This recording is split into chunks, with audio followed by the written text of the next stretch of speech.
Crises, crises everywhere. No, I'm not talking about starvation or war, genocide, civil unrest, rape, murder, or poverty. No. What I'm talking about is a tape in which a guy that we know pays off women that he's slept with talks about paying off women that he's slept with. I'm talking about men copulating with rubber dolls. I'm talking about plastic straws, man, the real problems. We will analyze the most pressing crises facing our nation today, and we will ask if we've ever had it so good. Then, comedian and commentator Chad Prather joins to discuss the electoral landscape. And finally, Alexandria Ocasio-Cortez's brilliant media strategy. I'm going to compliment her. She's played this very well. Plus, the world's first ever test tube baby born today on this day in history. I'm Michael Knowles, and this is The Michael Knowles Show.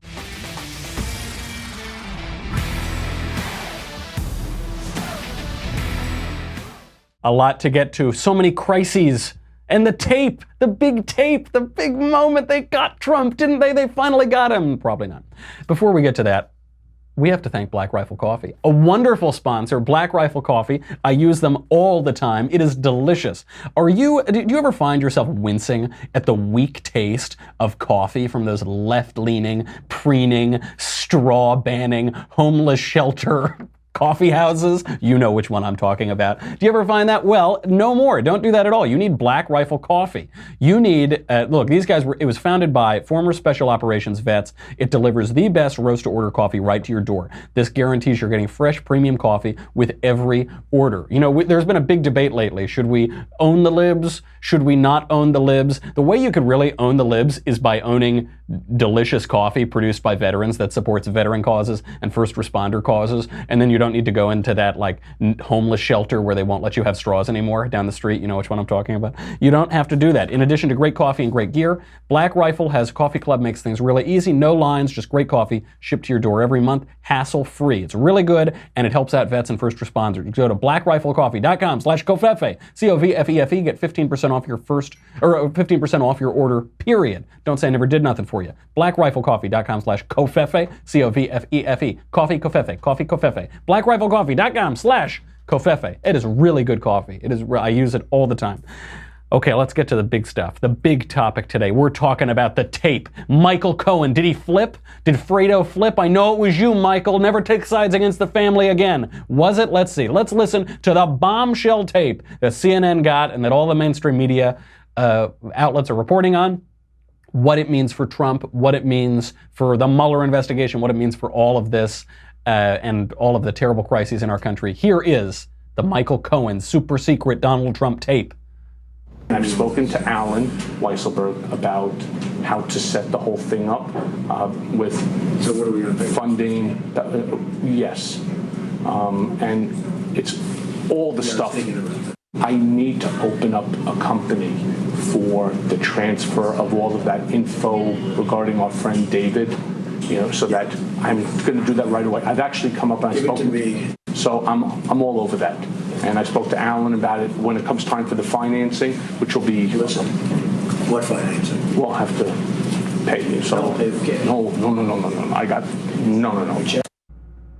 Okay, there it is. And so you can hear, they're making a lot out of this. They say, okay, we got to pay, or we're going to pay. And Trump, you can't hear because it's all muffled. It says, no, cash. And Cohen says, no, we're going to pay. And Trump says, check. Right. So what they're alleging, what Michael Cohen's lawyer is alleging, what the anti-Trump forces are alleging, is that Trump wanted to pay cash to pay off these girls that he had allegedly slept with, and Cohen said, no. But when you hear the tape, it's pretty clear. He's saying, no, with cash. Don't pay with cash, is now what Trump's team is saying, and that seems plausible. Look, I will admit when President Trump is twisting language a little bit, in Helsinki. He said, I meant to say wouldn't, but I said would.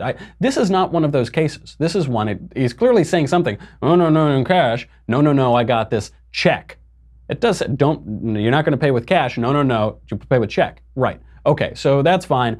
Now, this is the big bombshell, right? It comes out. It actually tells us a lot about Trump's media strategy, but let's check in on the legality of all this. Does this constitute a crime?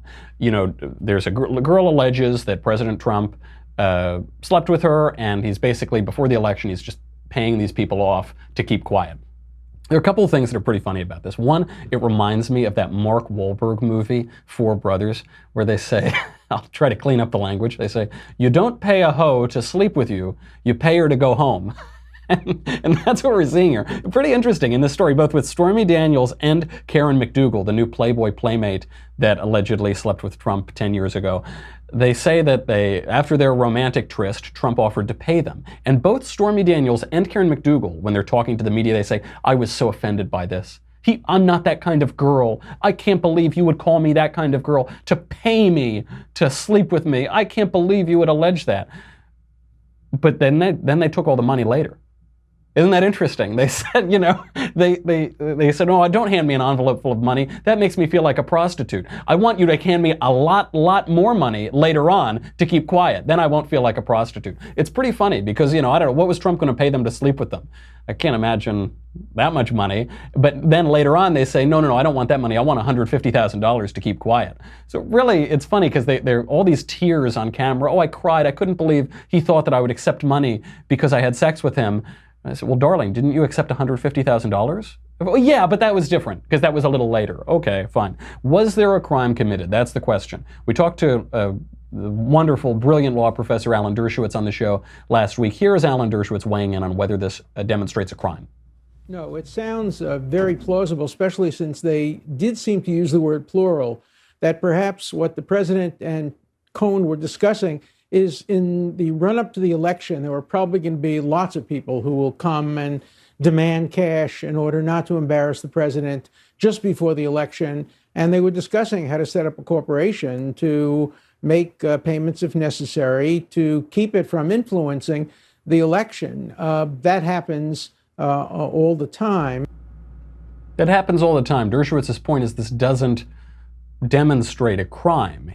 Now the one flip side, one argument that some of the anti-Trump people are making is that this is similar to John Edwards. You remember John Edwards, former senator, vice presidential candidate, Democrat. He was paying off his mistress, and this was a campaign finance violation, allegedly, and they really got him for it.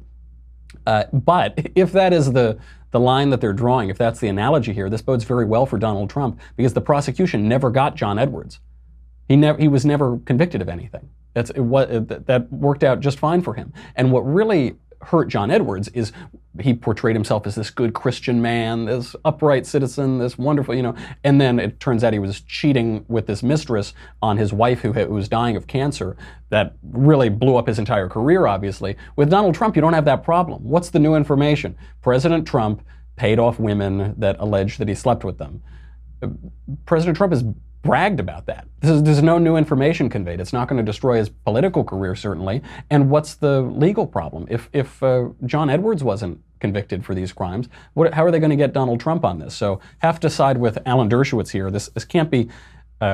This doesn't seem to present a really big issue for him. It doesn't seem to present any new information either. We know that he slept with these women 10 years ago. We know that he likes Playboy playmates. Okay, no new information. Now, this brings up the next question. Why did he allow this tape to come out? Because the media aren't really reporting on this. President Trump has attorney-client privilege here. These were tapes. Michael Cohen recorded him. His lawyer recorded this conversation. Why did Trump waive attorney-client privilege? Trump allowed this tape to come out. Well, there are a few reasons. Clearly, President Trump doesn't think that this is going to kill him. If he thought this was going to kill him, he wouldn't have waived attorney-client privilege. Trump is now coming out and playing this against Michael Cohen. So he tweeted out, he said, "What kind of lawyer would tape a client? So sad. Is this a first? Never heard of it before.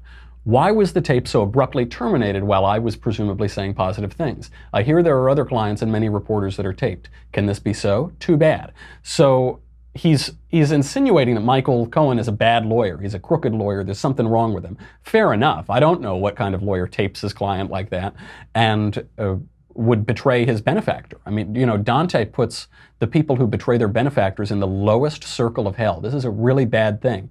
And Michael Cohen is apparently turning on Trump. He says the truth is going to come out. He's hired Lanny Davis. We're going after Donald Trump. So it does raise questions about Cohen. It raises questions about his integrity. if he has any integrity. I don't know that people ever thought he had integrity, but the fact that he would tape Trump, the fact that he's turning against his benefactor, really does raise those questions. And so I think that plays to Trump's advantage in all of this. But doesn't everything else play to Trump's advantage here? There's public polling that shows that the vast majority of Americans do not care about the Stormy Daniels story. They don't care about it at all. There was a new poll out from Quinnipiac. It showed that 21% of the entire American electorate considers the mainstream media the enemy of the people. And they consider this story ginned up by the media. This is a media controversy. 21% of all voters and 18% of independents. So that number holds strong there. That seems pretty strong. You know, I was listening to Rush Limbaugh earlier, who is one of the best observers of politics, of course. But he said without this sex stuff, the Stormy Daniels, all of the Mueller investigation, he thinks that President Trump's approval rating could be at 60%. It's already very high. It's already at 45%, but it could be at 60. I have to disagree with Rush here. I'm not sure about that. I think if people weren't focused on the sex stuff, if people weren't focused on Russia, on the Mueller investigation, the witch hunt, they'd be focused on something else. They'd gin up some other crisis. They'd try to focus on the border, the people being ripped from their families at the border, or they'd focus on some company going out of business, even though we have a record low unemployment and a booming economy. They'd just focus on other real things. And for President Trump, this is manageable. The sex stuff is manageable. It doesn't really hurt him. It's already hurt him. Whatever effect it's going to have on him, it's already have. This Russia investigation, it doesn't hurt him. Public polling consistently shows the American people don't care about Russia, don't care about Stormy Daniels, don't care, or the new girl, Karen McDougal. I had to Google her name because I don't even, who cares? It's just kind of floating in the air. Not the worst thing in the world. So I do want to find out how intentional this is.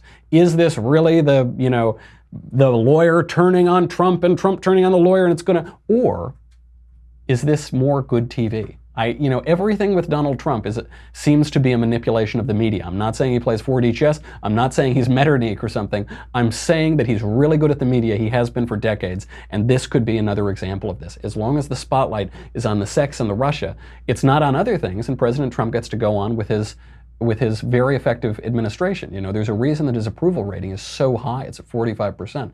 They seem to be doing something right here. To help me analyze this, maybe I'm just looking at the glass half full here. Let's bring on Chad Prather. You know Chad Prather from his viral video. That's probably where you first saw him, Unapologetically Southern. You might have seen him do a hit with me on Fox and Friends, and you might know him from the Chad Prather Show, his podcast. He's got a comedy tour going on. Let's bring on Chad. You there?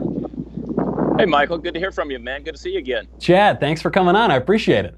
So you're on the road right now. Is that right? You're doing your comedy tour? I am, yeah. I'm in San Jose, so it's always great when you're a cisgender white male walking around San Jose with a cowboy hat on. It gets some eyes, I love seeing who gets triggered. Yeah, just all of them. Yeah, that's another good example of owning the libs, which I strongly encourage. I'm a big proponent of that. I want to know with this Trump stuff. You are touring around. You're on the road. You're in places that constitute sometimes real America. How do you think this plays? The tape and the Michael Cohen and the Mueller investigation and the sex and the Russia and the blah, blah, blah. What is your sense? Do people care about this? Are they really worked up about this? How is Trump playing it? Not a bit. People are going to come to my shows, and it doesn't matter. It's funny, Michael, because I've done shows now. I've got 2 shows tonight and tomorrow night in San Jose, California. Obviously not a conservative bastion in America. I've had sold out shows in Portland, Oregon, Eugene, Medford, Oregon, Seattle, Washington, New York, New Jersey. You get my point. And people drive into these places and they sit down and they enjoy a show, and not a single person is distracted by these things. Yeah, occasionally you might hear somebody who says, I wish the president wouldn't tweet that. Some lady's wringing her hands going, I just wish he wouldn't do that. But that's just Trump. Yeah. And I think that's everybody's attitude, The thing is, what we're facing, and this so well, it's just distractions. And if it wasn't this distraction, it would be another distraction. And that's what the media and the left is continually parading out here is, can we put out another distraction? And I think at this point, really, and I've said this over and over again, it gets me in trouble, it's become white noise. People say, I can't believe you don't care more about this. No, it's just white noise. It's just a buzz. Caucasian noise, you mean? Caucasian privilege noise. Yeah. It is. I do think it's all just noise out there. And I look at the other crises, the big crises of the day. One of them is straws. Apparently, people are using too many straws. This is a big concern for people. People are having sex with rubber dolls. That's another one. And I have to wonder, is this the most decadent time in the history of the world? Does anybody have any actual problem? It's pretty amazing. I mean, when they're saying that mankind, or as Trudeau would say, people kind, is going to be finished in 50 years if we don't stop using plastic straws. I'm like, are you really drumming up a problem? I mean, does anyone care that they are dismantling nuclear facilities in North Korea right now? I mean, are we really that threatened? I had a mentor of mine whose father-in-law passed away 20 years ago. And when they were developing this new development in my hometown, they were cutting down all these trees to build. And he was so worried, just wringing his hands. He'd drive by and say, what's going to happen when we don't have any more trees? And my mentor told him one day, he said, well, there will be enough wood to build a box to put you in it and put you in the ground. And sure enough, 25 years ago, that's what happened. And bless his heart. So everybody, you know, the sky is falling. It's absolutely ridiculous. And then Como comes out with this new tape and all that. And it's such a, you know, nothing. There's absolutely nothing there. There's nothing to it. I think we're bored with it. That's what I think it is. I think all of this actually comes up because we're bored. If we had real problems, you wouldn't be worrying about the straws. You know, I had my priest, Father Rutler, come on the other day. He said, when the barbarian invades, there are no safe spaces. You know, you can't worry about these little tiny things anymore. What is it? Have Americans grown soft? I'm reminded of Teddy Roosevelt saying, Americans are soft, we need a war. We need some actual struggle to make people serious again. What is it? Is the country just going too soft? You know, if you go back to the idealism of say 1914, and right as the precursor to World War I, everybody was looking in the mirror and saying to themselves over and over, in every day and every way, I'm getting better. And they have this idyllic view of the world. World War I hit, and it was 4 devastating years, and everyone was affected by it, especially Europe. You know, 10 million men are dead in France, and all of a sudden people come marching back for more, and they see what real tragedy is like. And I think we're living in a day where we don't understand what real tragedy is anymore. We don't understand. Yes, we see the things because the bad news is constantly paraded in front of us 24/7. And like you said, it makes for, quote, good TV. Tragedy and bad things make for good TV. But people haven't faced anything that has toughened us up. So now, you know, you read a magazine cover that says the rise of the beta male. I mean, are you kidding me? This is what we're talking about. This is what we're discussing. It's not really a rise. It's more of like more of a slouching of the beta male, sort of like off the couch a little. Ease into it. Yeah, it's kind of an ease into it. You know. Yes. Well, that's yes, slay. Yes. You know, this reminds me. Steven Pinker has this book out, Enlightenment Now, and he talks about this. I saw him give a lecture on this in Orange County, which is that everything materially is better. Disease is down, war is down, life expectancy is up, infant mortality is down, poverty is down, starvation is down. Everything materially is getting better, and people are getting more depressed. They're getting more anxious. They're getting more neurotic. The suicide rate is going up. This doesn't seem to make a lot of sense to Steven Pinker or to other people who are atheists or materialists, but it seems to me they're missing the cultural aspect. So materially, everything might be getting better. We're getting cheap T-shirts from China, and you know, we get a movie pass and get to see movies for free, and like all of that is great. But on a cultural level, there does seem to be some decay. Are you seeing that?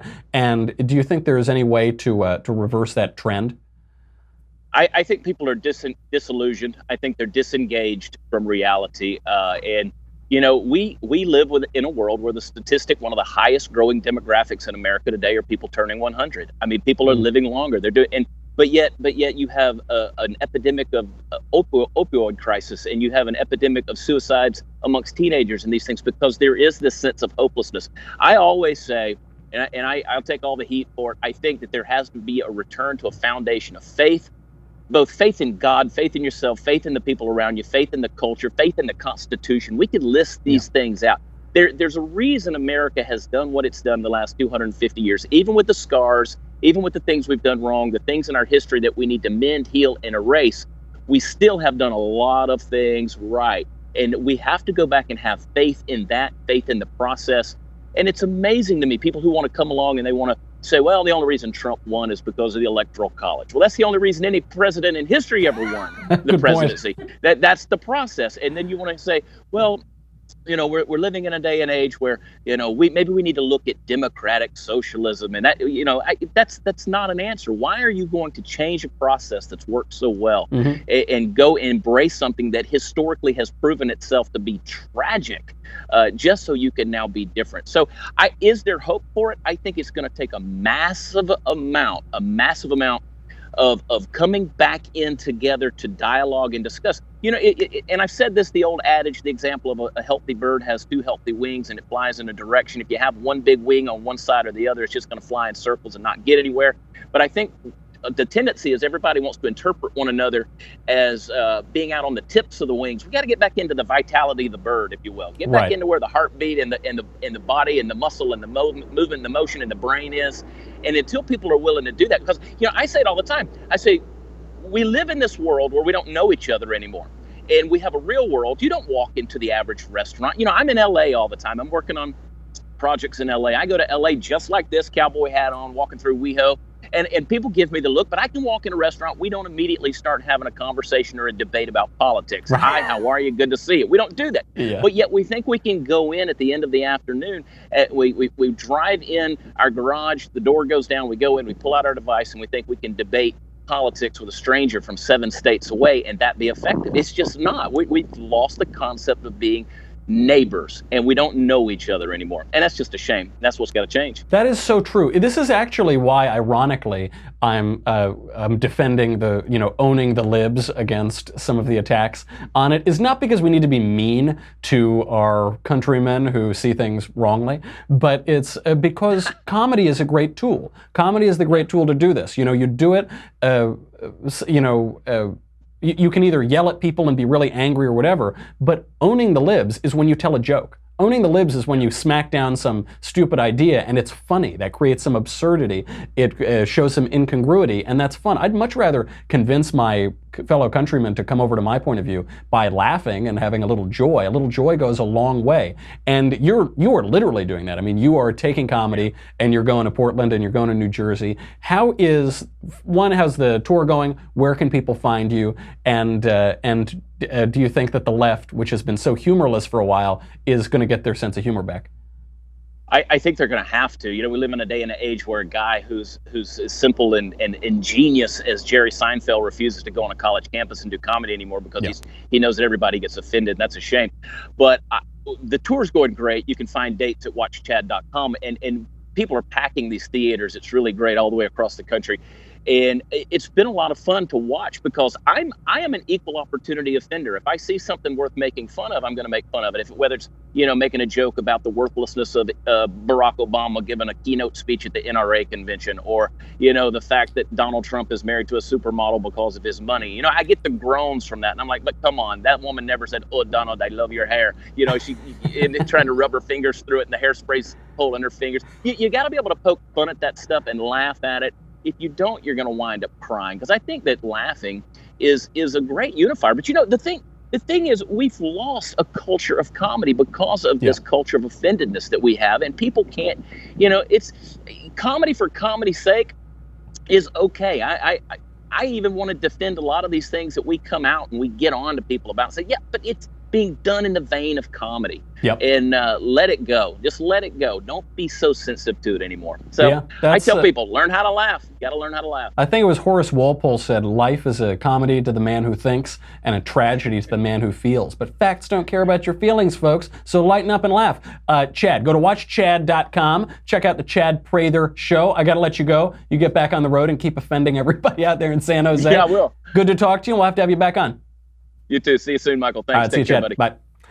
That's a good perspective. That's why, guys, take yourself a little lightly every so often. The reason Chesterton said this, the reason that angels can fly is because they can take themselves lightly. If you're so heavy and weighed down all the time, you're not going to have a good life. And this brings us to our crises, all of the crises that we're in right now, like the straw crisis. If you can't laugh at the straw crisis, what are you doing? But they take it very seriously. The left right now is banning plastic drinking straws. Right now in San Francisco, they've banned plastic drinking straws. In Santa Barbara, not too far up from us, I was just up there a couple weeks ago, they've banned waiters at restaurants from giving out plastic drinking straws. they're going to enforce this with a $1,000 fine or 6 months in jail. So if you go to a restaurant in Santa Barbara, you are given a plastic drinking straw. That waiter can go to jail for 6 months and or get a $1,000 fine. And it compounds on itself. It's not like that's the limit. If you go with your family, you sit down, it's a table of 4, that guy gives you people straws in your water, this guy could go to jail for 2 years. If you have a party in there, you have a party, you invite your big family, you get, let's say it's 40 people or something, that guy's doing 20 years in the clink because he gave out plastic drinking straws. That is some crazy stuff. Now, simultaneously, it's no longer a felony in California to knowingly give somebody AIDS. That's no longer a felony. That's not a crime. Give somebody AIDS, that's fine. Give them a plastic drinking straw so they can enjoy their drink like a civilized person. You go to jail and you pay money. In New York City, New York has decriminalized public urination. So you go to California, you can give somebody AIDS. Go to New York City, you can urinate in the middle of the street. That's okay. If you give somebody a plastic drinking straw, that is the crime. These are really backwards priorities here. In California, they just tried to pass a bill to decriminalize heroin, to allow people to shoot up heroin in certain safe places, but you can't have drinking straws. This is a really backwards thing, and it's a culture that's obviously turned upside down. The way this whole thing started, by the way, is because of a 9-year-old kid. I kid you not. A 9-year-old kid didn't like that people were using drinking straws. He thought that was wasteful. He had been indoctrinated into some environmentalist thing. So he called some restaurants and made up this number. He said, we use 500 million straws a day in the United States. Maybe, I don't know if that's true. And now, as a result, there's this major anti-straw movement. It's that urge among the left to just invent crises, to invent problems. It has to do with their politics.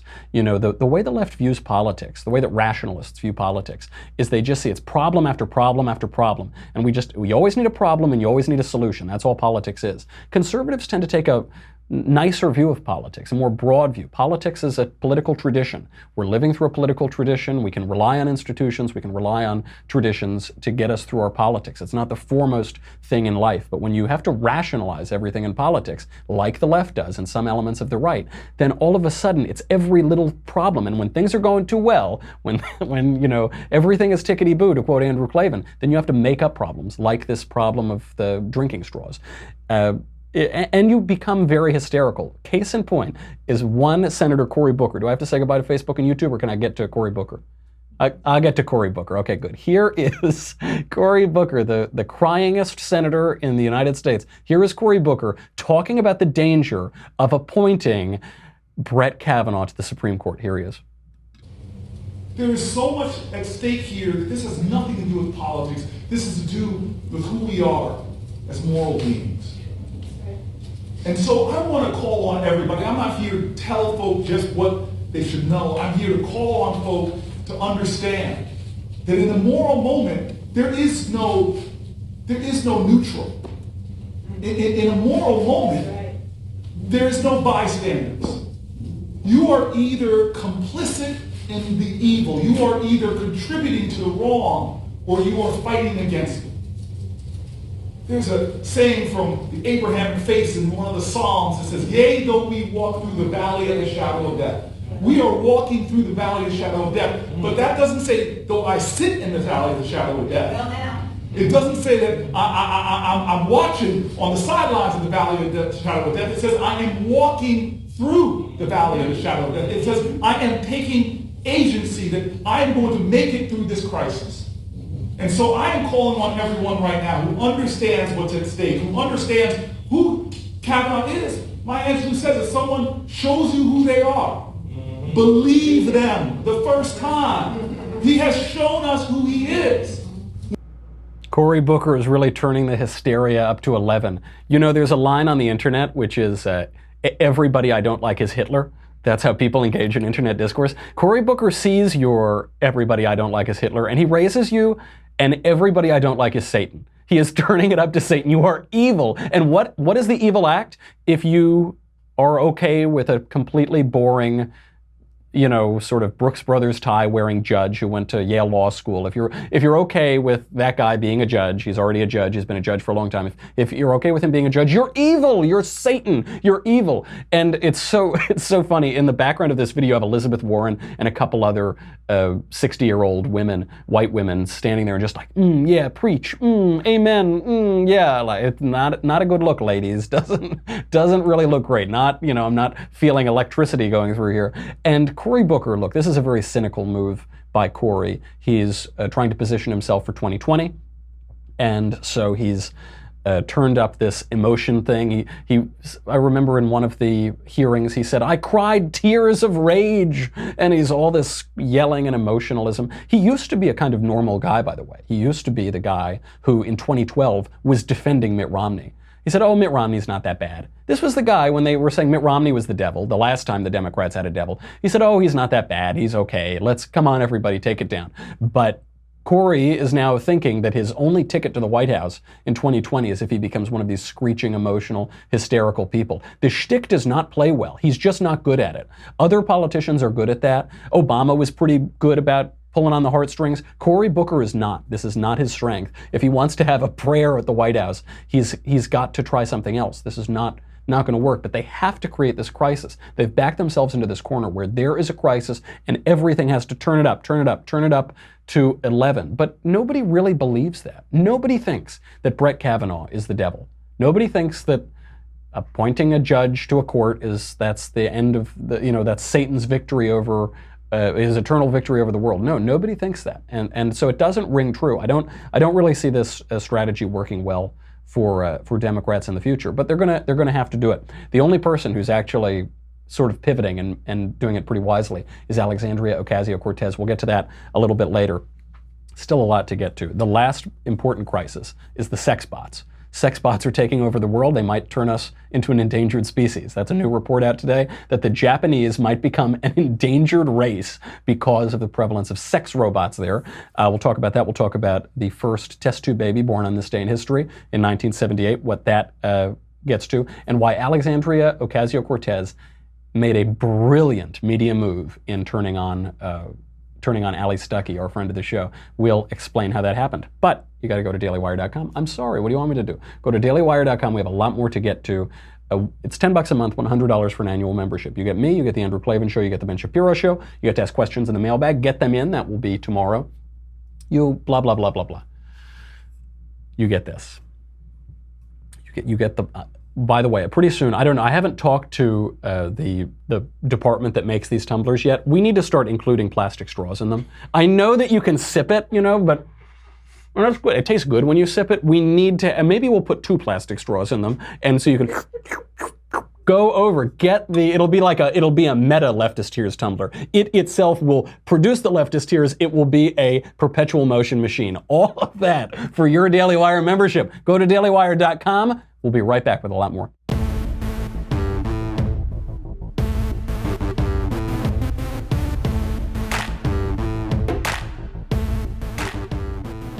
Sexbots. This is the last decadent crisis that we've got to deal with today before we get to the cultural aspect at the heart of all of this.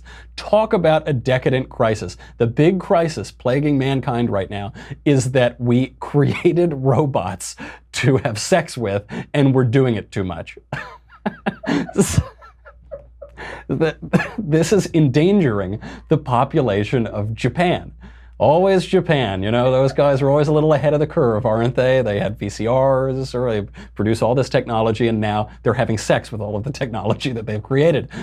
So this is the problem. Sex robots are now available to people. They're not totally widely used yet, but in Japan, they've really taken a liking to them. Japan has had a declining population for a long time now. They're below replacement rate, and for the first time in history now, for the first time in recent history, their birth rate is below the million mark, and it's below replacement. So what's happening is in Japan, men prefer to have sex with silicone devices rather than with their wives. We've heard this for years too. Public opinion polls showed that men would prefer to look at pornography than to go out and be with an actual woman. And this makes perfect sense. It actually does make perfect sense, because when you're with a woman, she's a person. So she has desires, demands, rights, things, you gotta kind of, unless you're a total psychopath, you've got to kind of, how do you feel? Do you like, is this okay? I don't know, you got to buy them dinner. You don't have to buy a robot dinner.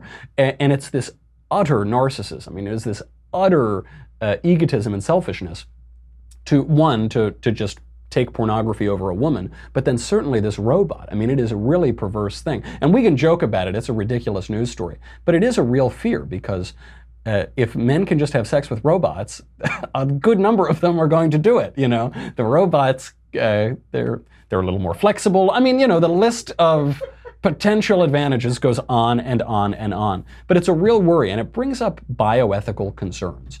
Not a joke. I mean, people say the libertarian point of view is, let people do whatever they want. Let people, come on, just freedom. Just let people do whatever they want. That isn't freedom, and I don't think conservatives should advocate that kind of freedom. Conservatives, from the time of Edmund Burke, certainly onward, have advocated ordered liberty. That word ordered is important. Not libertinism, not just like sex, drugs, and rock and roll, but a true liberty. Christ says the man who sins is a slave to sin. And there's this connection between sin and vice and your freedom. If you're addicted to some substance, then you're not really free, are you? Because that appetite is controlling you. The reason that you have a classical education is to instill virtues in you and to practice the virtues and to be able to not become a slave to sins like this. And that's the case with these sex robots. It's just another addiction. It's like heroin, it's like meth, pornography is an addiction, it's booze, whatever, pick your poison. Those are addictions. And if you're addicted to something, then you're not really free. I don't know if there will be some law passed against this. I don't know. It probably will require a lot more than a law. It probably will require an education and a moral education. But right now in the West, around the world, our moral sense is really decayed. It's really rotted. And the right is a little bit guilty of this too when we buy into that ridiculous libertarian notion of, man, whatever, if it doesn't hurt anyone else, just do it. No, that's not how you have a good society. John Adams said that the United States is only built for a moral and religious people. You can't have liberty if you're not going to govern yourself. Someone will instill order. Either you can order yourself and discipline yourself and carry yourself like an adult, or the government's going to do it for you. But order will be preserved. We will not have chaos. Society will not tolerate that. So a little word of warning is I know what you're thinking out there. You behind that computer screen, you, demographically speaking, most likely young male viewer of this program, you are thinking, a sex robot, that doesn't sound so bad. Oh, well, I wonder if they could do, they can do that thing. There are some real pitfalls here. It's a real worry. And we've had bioethical concerns like this before that we haven't dealt with very seriously. And it's in those small things that the rot begins. This brings us to this day in history, because on this day in history, in 1978, the first test tube baby was conceived. This is, what was the baby's name? Louise Joy Brown. First baby conceived artificially. And people all wonder, they said, is this okay? Is this ethical? What do we do? Will there be problems? Will there be birth defects? Will they be sterile? Whatever. Now, in vitro fertilization exists all over the place. This is a mainstream procedure. People don't seem to have much of a problem with it. The Catholic Church still frowns on it. The Catholic Church still prohibits it. But a lot of even other Protestant organizations, they say it's okay. And we haven't dealt with the ethical implications of this. I mean, infertility is a multi-billion-dollar industry. Just the business of egg donations is a multi-billion-dollar industry, to say nothing of all of the other procedures. The procedure itself, IVF, is very expensive. It's can cost $25,000 to create a child through this process. And there are some problems that come along with it. There's twice the rate of birth defects, according to one study that was published in the New England Medical Journal. But then there's the question of pro-life, because so frequently IVF involves the destruction of embryos, of little babies that have been conceived. And the pro-life movement doesn't talk about it a whole lot, but they should. There was a WAPO piece about this, and they said, how come the pro-lifers don't talk about in vitro fertilization? When you do in vitro fertilization, because it's so expensive, usually they'll fertilize 4 to 8 eggs. And so you'll conceive 4 to 8 little babies, and you'll freeze some of them, and then you'll implant the others. So if you implant, let's say you implant 4 in the womb, then you see which ones take. Some of them, statistically speaking, won't take and they'll be destroyed. And then if they all take, what frequently happens is selective abortion. So then the parents will say, oh no, well, we don't want 4, so let's kill off 3 of them. And, oh, let's do it by, okay, we don't want them to have that disease, okay, because you can screen for these things now. We don't want them to be that gender, we don't want them to, right, we don't want, you can make a designer baby. We're much further along to that as possible. So, much further along to that than we'd like to admit to ourselves. So you've got this situation where we're protesting against Planned Parenthood because they're killing babies in the womb, but we're not concerned about this process, IVF, because it's so nice. We only see the nice stories on the news. Oh, a couple that couldn't conceive, now they can conceive a child, and isn't that nice? I know people who were test tube babies. You think, I like my friend, so I think this process should be allowed to continue. But there is a cost to this. I mean, you are conceiving children and killing them, or donating them to medical research, or locking them away in a freezer forever. And if you really believe that life begins at conception, if you believe that some ensoulment happens at that point, then you're freezing them away forever. That is a pretty horrific thing. But we don't think through these easily enough. We only think about the nice aspect, or the frivolous aspect, or the glib aspect. Oh, you know, oh, it's a sex robot, who cares? Whatever. Let the guys in Japan have fun. There are implications, there are unintended consequences about this. And when you have a moral regime that is so insane, if you've got a moral structure that basically today in the West is, if it feels good, do it, then you're not going to be able to think through those things. And it could have really disastrous effects. All of the futurists that we talk to, all of these, you know, public intellectuals who come out, and they say, I'm terrified about AI. I'm terrified about the extinction of the human species. I'm terrified about this. I'm terrified about that. Perhaps we should start taking that seriously. Because otherwise we're going to end up in a position where you've got people blathering like Cory Booker, you know, about evil and the evil and the evil, but we don't see the evil right in front of our face, which is usually the case. All right, enough about IVF. I know I've got to go very soon. Before I go, I want to end on a happy note, which is the mainstream media meltdown over Ali Stuckey's video making fun of Alexandria Ocasio-Cortez. So the mainstream media went bonkers with this. Ali Stuckey, we played the video yesterday. She did this obvious satire video of Alexandria Ocasio-Cortez's stupid interview with Margaret Hoover. You could tell, obviously, the satire was on a different set. She was wearing different clothing than the woman in the video. The other video, the first video, had gone completely viral. Everybody had already seen that. But what the mainstream media did is, instead of saying, okay, you know, this parody, whatever, we liked it or we didn't like it or what have you, they decided to call it fake news. They played dumb. They were obtuse. They said this wasn't satire. This was a fake interview designed to deceive people. So the Washington Post ran the headline. They said, after a fake interview of Alexandria Ocasio-Cortez went viral, its makers said it was satire. She said it was satire in the first place. When they posted it, there was a little winky emoji.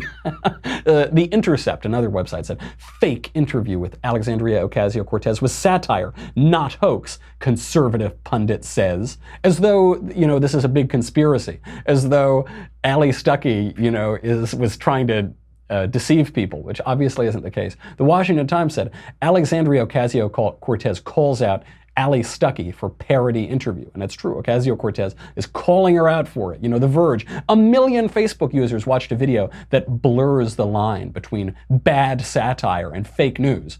No, it was just funny satire. Doesn't blur any line. It wasn't bad. It wasn't fake news.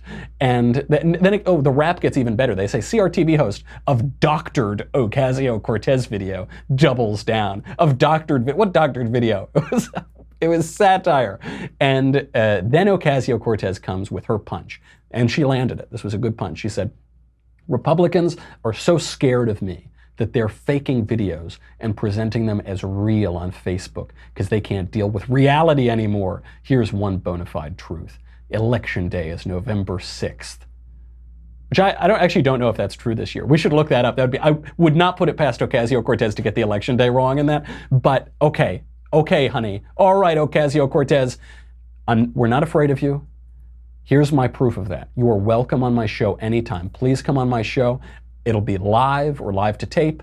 We won't doctor anything. We can just have a frank conversation, you and me. We come from very similar backgrounds, both poor grew up in poor neighborhoods in New York when we were little babies, and then before elementary school, moved to the suburbs. We grew up one town away from one another, Yorktown Heights and Bedford Hills, went to adjacent high schools. We have such a similar background. It'll be a fair fight. Just come on. Just do it. I mean, the difference is you lied about your upbringing and I didn't lie about mine. But just come on. We won't be afraid. You won't be afraid of me. I won't be afraid of you. We'll have a discussion about democratic socialism. Come on the show. Do it. Alexandria will put it all behind us.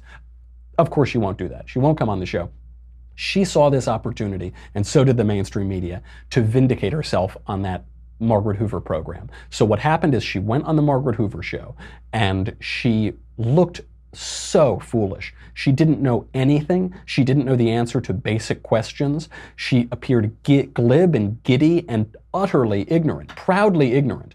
And she said, Margaret Hoover asked her a basic question about Israel, and she said, oh, well, I'm not the expert on geopolitics, even though she has a degree in international relations from a private university that costs $250,000 to attend. She looked so stupid, it could have destroyed her candidacy. It made Democrats look like idiots. And then the media and the Democrats seized on this opportunity when Ali Stuckey made a pretty funny satire video. They said, what we can do now is pretend that this satire video is a real attempt at fake news. And then when people call Ocasio-Cortez an idiot, we'll blame it on Ali Stuckey. We'll blame it on CRTV. We'll say, no, the Republicans just made her look like an idiot. The conservatives just made her look like an idiot. No, she did it all herself. She did it just fine. But I gotta hand it to the Democrats. This was a very slick political move. They're blurring the two. They're saying, oh, forget the Margaret Hoover thing, forget about that. We're talking about the Ali Stuckey video. They did it. It was nefarious. Don't go back and watch the original tape. She looked great on the original tape, but in that one, they made her look stupid. Really brilliant, good opportunity. Can't knock them for it. I would have done the same thing if I were running a totally ignorant and radical and extreme candidate like Alexandria Ocasio-Cortez. Of course, I wouldn't do that because I'm a conservative, but well done. They took their dirty trick well. We'll see how it plays. I think they landed it. Alexandria, if you're really earnest about this, if you're earnest about not being afraid, just speaking very frankly, come on the program, please. Hashtag don't be afraid. I don't know. Get some campaign going. I really would love to speak with her. We can talk about democratic socialism, but I bet you won't do it. Okay, that's our show. Get your mailbag questions in for tomorrow. In the meantime, I'm Michael Knowles. This is The Michael Knowles Show. I'll see you tomorrow.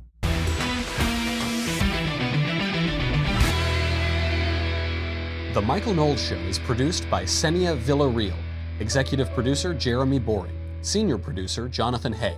Our supervising producer, Mathis Glover. And our technical producer is Austin Stevens. Edited by Jim Nickel. Audio is mixed by Mike Coromina. Hair and makeup is by Jesua Olvera. The Michael Knowles Show is a Daily Wire Forward Publishing production. Copyright Forward Publishing 2018.